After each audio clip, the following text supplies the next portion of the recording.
My name is Gladys Adija Marcos.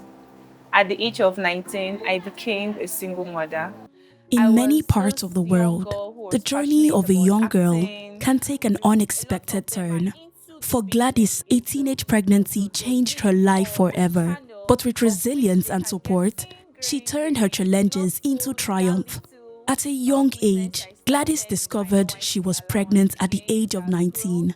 The a news business was from the first shelf overwhelming. to Filled with fear market and now. We don't uncertainty, just sell in many cereals now, we are communities, teenage dominating the pregnancies market, often starting lead from to girls of stigma, course. pushing young So what we mothers do out is of that we do school distribute. and limiting their future prospects. I became a mother at a very young age and I was saddled with responsibility. I had a child to feed, I had a child to take care of, I had a child who was basically looking up to me, and then at the same time, I was still trying to cover up with school. So being able to pull through the two at the same time was a very, very, very basic challenge for me at that time. Globally, an estimated 21 million girls aged 15 to 19 become pregnant each year, with many forced to drop out of school due to societal pressures and stigma. Geographical differences in teenage pregnancy are evident, with 3 adolescent girls in northern Nigeria getting pregnant compared to 1 out of 10 girls in the south. Okay, I got pregnant while I was on 400 level.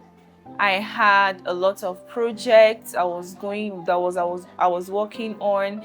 Now coping with pregnancy, with childbirth, with the stigma that circulates around it, and then still going to school was a major challenge for me.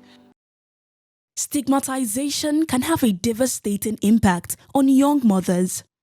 Studies have shown that 5% to 33% of girls aged 15 to 24 drop out of school due to early pregnancy or marriage. This not only affects their education, but also their long-term economic opportunities. In many regions, girls are often forced to leave school when they become pregnant, with laws and societal stigma preventing them from returning. It is not a normal thing for a young girl to get pregnant out of wedlock or at home. So the society is not going to smile or of course tell you well done about it. There were lots of discrimination. There were lots of challenges. There were lots of times that I couldn't walk up straightly or with my face up on the street. Everyone was trying to, okay, she's the one. I think mine was more difficult because at that time I was the Miss Plasu, that is the Miss Plateau State University. I was saddled with the responsibility of representing the school in other schools, and then I was like an image of the school. And an image of the school, I got pregnant, which was not just a disgrace to me or to my parents, but it was almost a disgrace to the whole school at large. Fortunately for Gladys, she had the unwavering support of her mother. Together, they navigated the complexities of her situation, emphasizing the importance of family in overcoming societal challenges. I was able to cope because my mom went all out for me. Unlike other mothers who will leave you to your circumstances or who will basically even push you into marriage, my parents did it differently. My mom had to come over to school, stay with me for a very long period of time.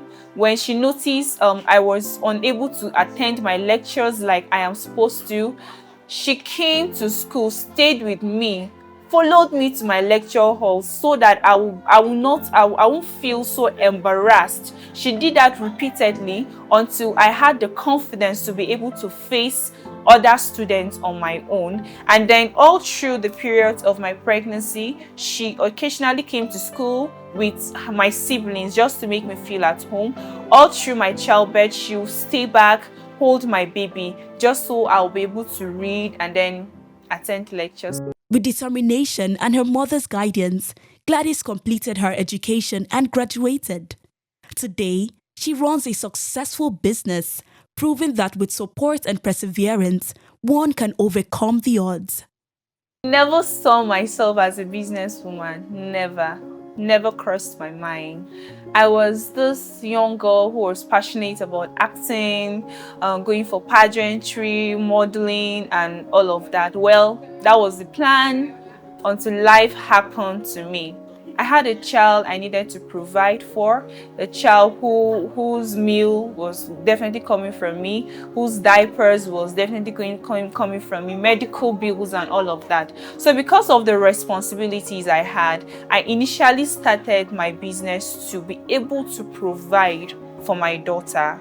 I started because I had responsibility I needed to meet. So I took my very last money that I had, and then I looked around the environment I was in.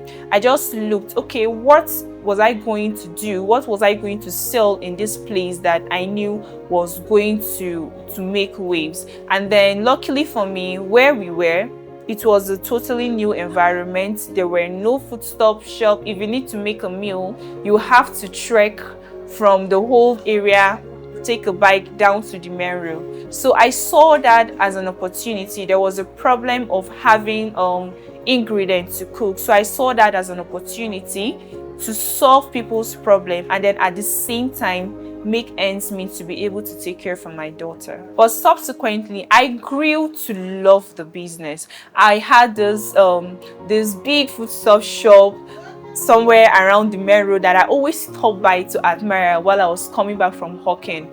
So I always told myself I would want to build something this big for myself someday.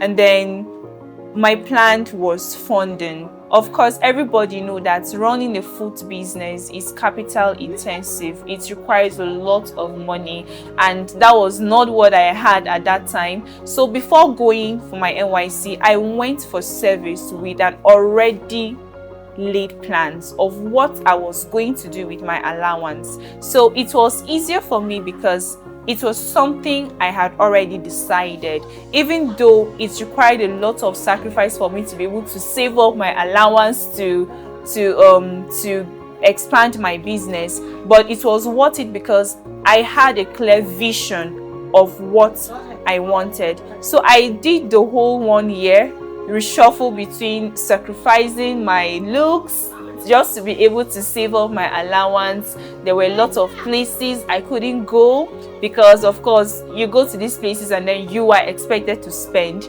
There were lots of things I couldn't wear, not because I didn't have the money, but because the goal of what I intended to do with my allowance was bigger than my temporary pleasure.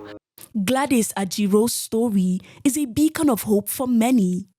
It highlights the importance of family support and the need for communities to break the stigma surrounding teenage pregnancies.